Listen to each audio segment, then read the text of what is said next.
তুমি তোমার বয়স 60, সরি আপনি, আপনার বয়স 60, তুমি তোমার বয়স 20, আপনি আপনার বয়স 40, অনেক অপরাধ করে ফেলেছেন, মানে আল্লাহ ক্ষমা করার ক্ষমতা রাখে না, না?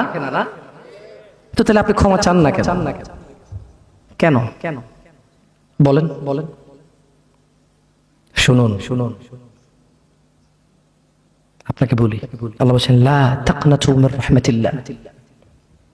মুহাম্মদ এদেরকে বলে দিন, এই উম্মত, তোমরা আল্লাহর দয়া থেকে নিরাশ হইও না। যেদিন তুমি মনে করবে আমার মতো কি অপরাধী আছে, আল্লাহ কি আমাকে ক্ষমা করবে, এটা তোমার ওই দিন সবচেয়ে, যত গুনাহ করেছো সবচেয়ে বড় গুনাহ ওইটা। যখন তুমি ধারণা করবে যে আল্লাহ কি ক্ষমা করবে আমাকে, এটা সবচেয়ে বড় গুনাহ। তাহলে তুমি কি এমন কোন অপরাধ করতে পারছো যেটা আল্লাহ ক্ষমা করার ক্ষমতা রাখে না, যদি তিনি চান ক্ষমা করতে?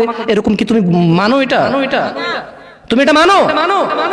তাহলে তোমার অপরাধের ক্ষমা চাও আল্লাহর কাছে, ক্ষমা চেয়ে ফিরে আসো আল্লাহর দিকে। তুবু ইলাল্লাহ তাওবাতান নাসুহা, ফিরে আসো আল্লাহর দিকে একনিষ্ঠ ভাবে। তুবু